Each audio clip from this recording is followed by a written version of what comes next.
Jesus e o Evangelho à luz da psicologia profunda. Os infortúnios ocultos. Evangelho, capítulo 8, item 4. Abstente de falar disto a quem quer que seja. São Mateus, capítulo 8, versículo 4. Todos os seres são de essência divina, porque procedentes do psiquismo criador que estabelece o processo da evolução mediante as experiências infinitas do progresso incessante. Como consequência, torna-se imperiosa a necessidade de cada qual desenvolver os sentimentos que se aprimoram, superando os atavismos que remanescem das experiências anteriores, ainda predominantes em sua natureza.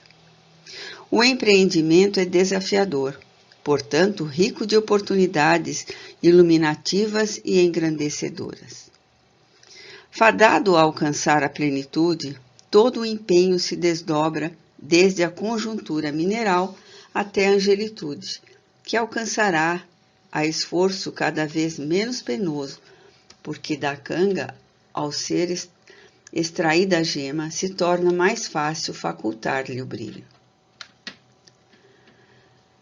Das penosas conjunturas do começo até aos momentos de sublimação, etapas se sucedem, ricas de possibilidade, que, aproveitadas, apressam o desabrochar dos valores adormecidos, encarregados de ampliar-se no rumo das estrelas.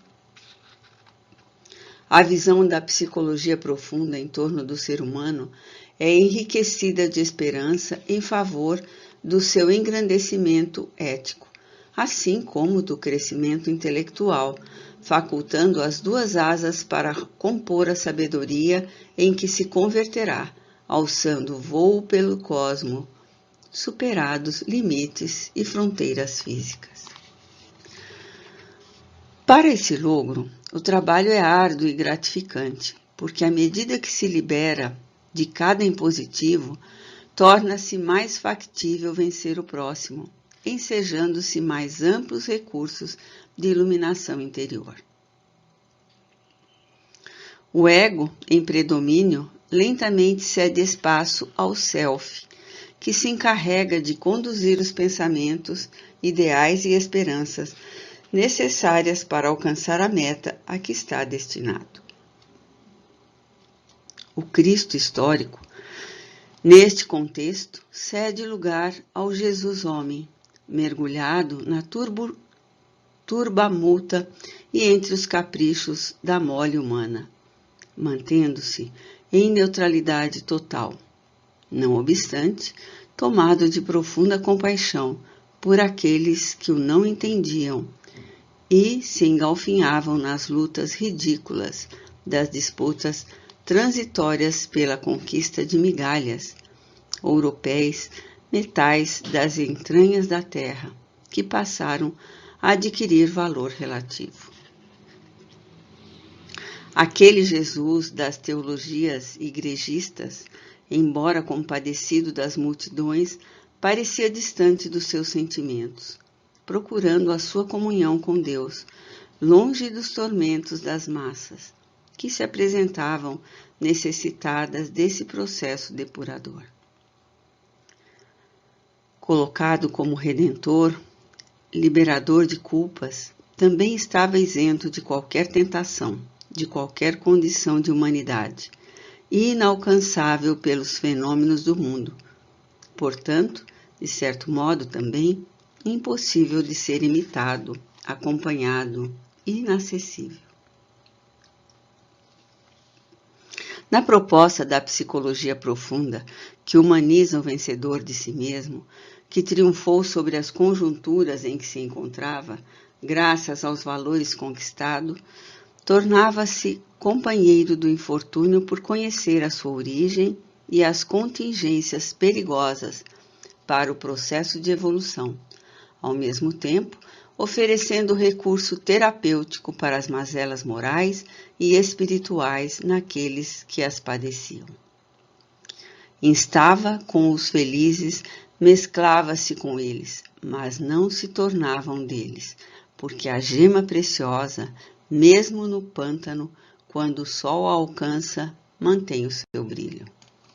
Jesus é o diamante que se tornou estelar, mantendo o brilho interior sem permitir-se ofuscar as débeis claridades individuais.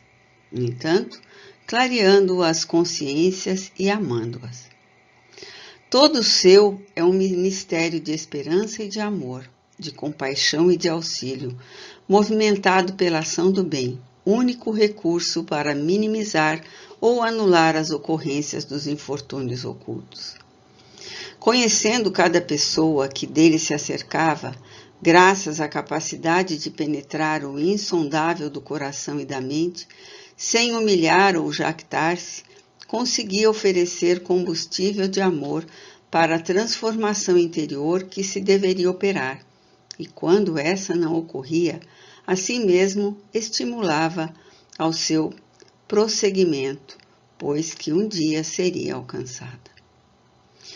A sua divindade estava na essência interior dele mesmo, assim como se encontra em todos nós, mas, sobretudo, na forma de viver a mensagem que expressa o amor inefável de Deus pelas suas criaturas. Fossem conforme se apresentassem as calamidades físicas, morais, políticas, econômicas, os infortúnios de qualquer expressão, ele se utilizava da caridade misericordiosa, entendendo a angústia e a aflição, procurando remediar quando não devesse eliminá-la, porque da mesma poderiam resultar abençoados frutos para o porvir de cada qual. Quantos desastres ocultos, quantos desalinhos que não chegavam a ser conhecidos, porém foram identificados pela sua superior qualidade espiritual. Silenciosa ou verbalmente, contribuía para que tudo se resolvesse, sem impedir que o paciente ou a vítima oferecesse a sua contribuição de esforço e sacrifício, a fim de crescer e aprender a construir o bem em si mesmo, sem permitir-se elogios, gratidões ou aplausos que sempre os desconsiderou. Abstém-se de falar disto a quem quer que seja. Impôs ao Hanseniano, recém-curado, para evitar as louvaminhas e exaltações das multidões frívolas e interesseiras. Mas aduziu: vai mostrar-te aos sacerdotes e oferece o dom prescrito por Moisés, a fim de que lhe sirva de prova. Não se opunha às prescrições, embora não lhes desse importância. No entanto, não criava embaraços ao comportamento da humana justiça, nem da sociedade de então, farisaica e formalista.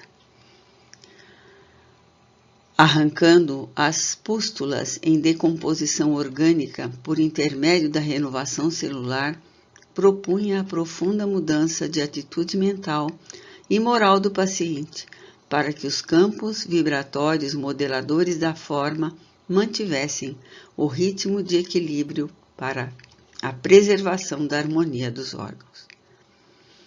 Igualmente, induzia ao respeito pelo que estava estabelecido, de modo que educasse o indivíduo para viver dignamente no grupamento social em que se encontrava. O seu lado humano exigia que a comunidade vivesse em equilíbrio emocional, vinculada aos seus estatutos legais. A caridade não arrosta consequências da insubordinação, do respeito, da agressão ao status quo. Antes, ilumina-lo, contribui para a sua renovação incessante por ser semelhante à luz que dilui trevas sem alarde nem violência. A ausência de ostentação em todo o seu ministério e a demonstração da sua humildade e da sua humanidade, direcionado para Deus para todos os feitos, todos os resultados felizes dos empreendimentos realizados. ninguém se pode escusar de atender os infortúnios ocultos, conforme ele o fez.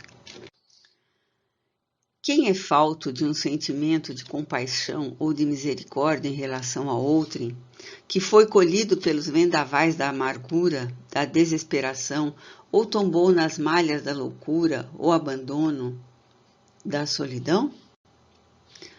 Ante o dia e a noite, ricos de promessas e realizações, quem se pode considerar humano que é órfão de ar, de água, de esperança, de bondade, em que um mundo rico de beleza e de oportunidades enriquecedoras? Os infortúnios ocultos encontram-se em todos os seres humanos sem qualquer exceção. Dissimulados, escondidos, ignorados, eles são as presenças, apelos da vida para o crescimento interior, ao esforço para alcançar os patamares da paz e da alegria perfeita. Sem o seu concurso, todos se contentariam com as paisagens menos belas da névoa carnal, não aspirando à ascensão nem imortalidade.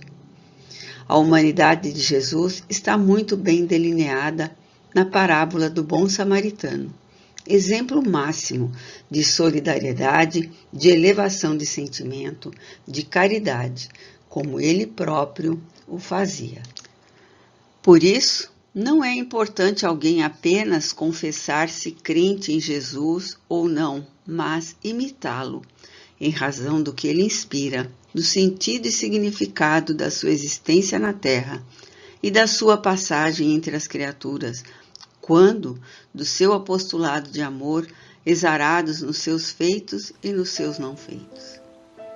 Neste contexto, ele deixa de ser o símbolo Jesus, distante, irreal, complacente, para tornar-se o dinâmico Jesus homem, de todos os momentos do caminho dos homens, instruindo-os, renovando-os, soerguendo-os e aguardando-os pacientemente.